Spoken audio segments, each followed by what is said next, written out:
Screens with Neto in goal. Xavi more than likely playing a 4-3-3 formation with Dani Alves, Eric Garcia, Langley and Balde at the back. Álvaro Sant, Riqui Puig and Coutinho in midfield, and up front it's Serginho Dest, Yusuf Demir and Ferran Jutgla. We'll talk about it in a second. Let's take a look at Boca's lineup right now on our screens, with Rossi in goal, Advíncula izquierdo, Rojo and Fabra at the back, Agustín Almendra, Campuzano and Ramírez in midfield, and up front Edwin Cardona, Luis Vázquez and Sebastián Villa. Let's go with the Barca lineup first. Rick, obviously an opportunity for those who usually play fewer minutes to shine for their coach today. Without a doubt, Riqui Puig I'm looking at in the middle. Coutinho, as we said in the pre-match show, is a chance in midfield if the 4-3-3 lineup is exactly what Xavi's put out there, because he's often been used on the wing or up front. So this is a chance for him to get on the ball and control a game in the midfield. And of course, Jutgla, who had some minutes against Osasuna, yes, he will be looking to show Xavi that he can play a regular part in proceedings for Barca. Also Yusuf Demir. We'll have to see who the wingers are today, because we're presuming that Yusuf Demir will be starting as the false number 9 maybe today, more a position that maybe he's more familiarized with prior to his signing for Barca. He used to play more as an attacking midfielder down the middle, so we'll see how he makes the most of his opportunity here. He played well in those minutes he got against Benfica. Haven't seen him since.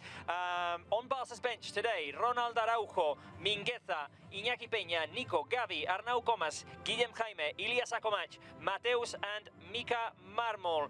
Other first team players have travelled but have been excluded from the squad in this game. They won't be taking part. That is Marc-André ter Stegen, Gerard Piqué, Sergio Busquets, Ousmane Dembélé, Luc de Jong, Frenkie de Jong and Samuel Umtiti. So we, in the second half, we'll probably get a chance to see some of this young talent that we have in Barca B. Of course, Nico, Gavi we've seen plenty of, but the likes of Arnau Comas, Mika Marmol, Ilias Akomach, who we've already seen get an opportunity to play under Xavi Hernandez. Mika Marmol, I really hope we get to see, because he's promising. He's obviously a left back, but he can play at centre back. And if Xavi does want to play with 3 defenders at the back, as he's done on occasion so far, I think he's a good contender to perhaps fill in as in one of those spots, depending on injuries and other players being unavailable. Plus, Xavi said it, he wants to see the players that haven't played that much this season, so I do expect there will be plenty of changes and plenty of players looking to show the coach that they can take part. Yes, and on our screens just a few seconds ago, as you mentioned before, Rick, the man of the hour, let's say, Dani Alves, who played his last game back in May 2016 for Football Club Barcelona. That was the Copa del Rey final against Sevilla that Barca won in overtime. 391 games for Barca, 23 goals, 23 titles, amongst them 6 leagues and 3 Champions League. He's the second foreigner with the most games played in the history of Barca. Just so great to see him once again at the age of 38 playing in the Barca jersey. Absolutely, and Dani Alves said he was nervous about making his comeback, and it just shows you what high esteem he holds Barcelona in, that he needs to come back now and he wants to help them get back to the top of the game. Well, he spoke yesterday, and there's plenty to analyse and talk about in the words of Dani Alves in that pre-game press conference yesterday, also what Xavi Hernandez had to say. We're just about to get the game started with Boca Juniors playing in their traditional blue and yellow kit. They will have the first possession. Barca playing in Blaugrana. We can see it's going to be a 4-3-3 formation with Demir in the middle, Coutinho on the left and Serginho Dest, Jutgla on the right. Dani Alves is going to play as a midfielder, we can see here. Álvaro Santos in the middle, Riqui Puig on the left, and Dani Alves in midfield, so that means that Serginho Dest will be our right fullback. We know that Dani Alves does have the capacity to play there. He's a very versatile player. As long as he's on the right, he can play defence, midfield or forward. Yeah, I'm both surprised and not surprised to see him in midfield today. Because Xavi said when Dani Alves came back that the idea was that he would be used at right back. But of course, in Brazil, he was playing as an attacking midfielder, almost a number 10 at times. Yeah. So he's obviously got that technical quality to get involved in those areas and help create chances. The team we're facing today was also a former Diego Maradona team. He played there in the 81-82 season prior to signing for Barca. And he played there as well in his the final years of his career. Once he was on the downside of his career, let's say. But Boca Juniors this season, a disappointing one for them since they came 4th in the Argentinian league, 13 points away from River Plate. They're all-time rivals, but they did win the Copa Argentina. That was against Talleres Córdoba, a 0-0 final. They won on penalties in spite of being one man down for a good part of the second half. And the lineup they put out today is a competitive one. It's the same one they brought out in that Copa final. Yeah, very, very strong lineup, and I think in some ways it's a reward for those players for what they've done this season, given the Argentine season has ended, and also looking to make a statement down for Boca players. One time that Luis Vázquez tried to drive the ball around him, Neto did well to deter him. Now here is Álvaro Sanz. Good game there in that defensive midfielder role.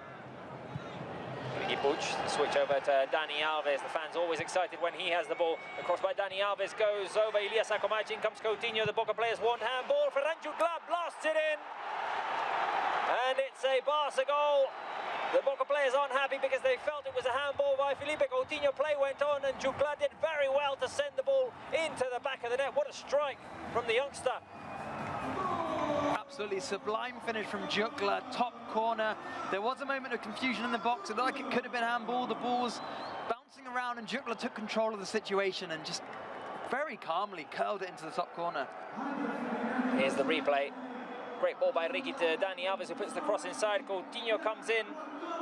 Unclear if it bounces off of his arms, but Jutgla picks it up and on the turn, absolutely blasts it in. Out of reach for Rossi. Get a better view here. Coutinho comes in. Is that handball? His arms are attached to his body. I mean, if it hadn't bounced off of his right arm, it would have gone off of his chest. I don't think it is a handball.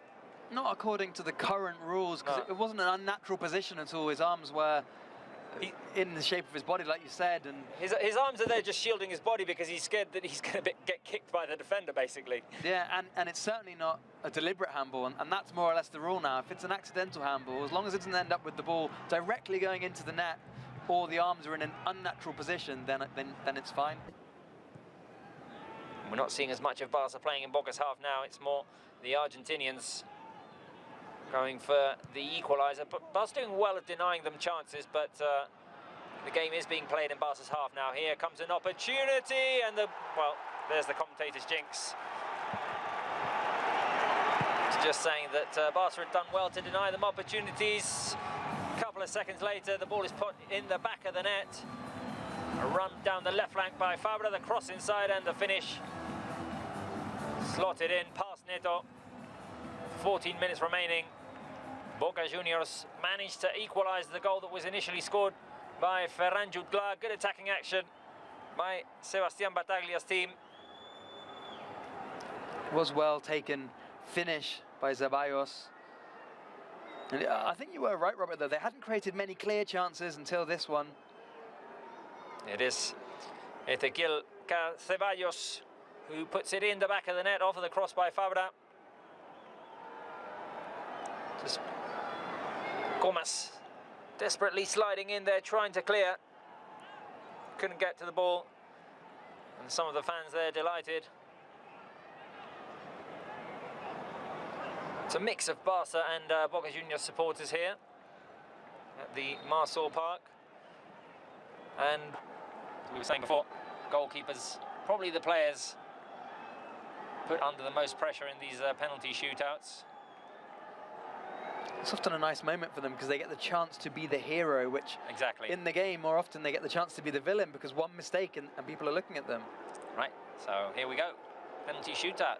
Who's going to win this Maradona, a friendly trophy? Neto on the line. Rojo's going to take it. There goes the Argentinian, sends Neto the wrong way and scores first for Boca Juniors. So as he was saying right now, Rick, Barca being the second team in this penalty shootout. We're playing catch-up. Yes, not an ideal situation, but those are the breaks. It was a good penalty from Rojo. You saw why he was confident early to try and take that free kick as well. There's always the conflict as well of, do you want to save your best penalty taker for last? Do you want to have your best penalty takers at the beginning? Different teams have different strategies. Barca are going with Dani Alves first, so this could be his first goal in his return for Barca, but I don't think it would count the historic run of goals for Alves, wearing the captain's armband. Here he is. Alves sends it into the back of the net. The keeper went the right way, and there he is, saying, "You were just an inch away, Rossi." Got enough power in it, Dani Alves. Like I said, he went the right way, but there was just enough force to take it beyond the keeper. Oh, he got his fingertips to it.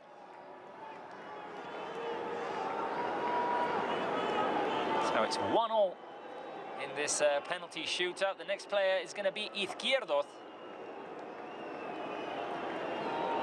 Right-footed centre-back. Neto looking to make his first save of the game. Here goes Izquierdoz. Shot blasted into the back of the net. So far, the Boca Juniors players have managed to send Neto the wrong way in both attempts. Though, to be honest, if Neto had gone the right way, it still would have been pretty hard to keep that one out. Very powerful effort. Well taken penalty. Jugla is the next one up for Barca. He was the scorer of the Blaugrana goal early in the second half. He found the back of the net earlier on. Can he do it again now?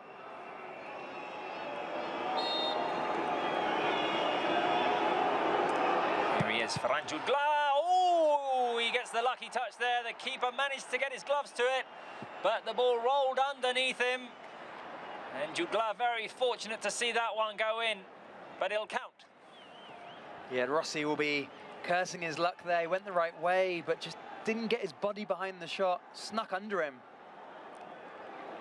Came very, very, very close to saving it, but the goal counts, and it's 2-2 in this penalty shootout. And now for Boca Juniors, Cristian Pavón is gonna try and give Boca control of this shootout again. Here we go. Pavón into the back of the net. He sent it right. Neto went to his right. And so far, it's a 100% efficiency from both teams in terms of penalties taken. Another very good kick into the side netting.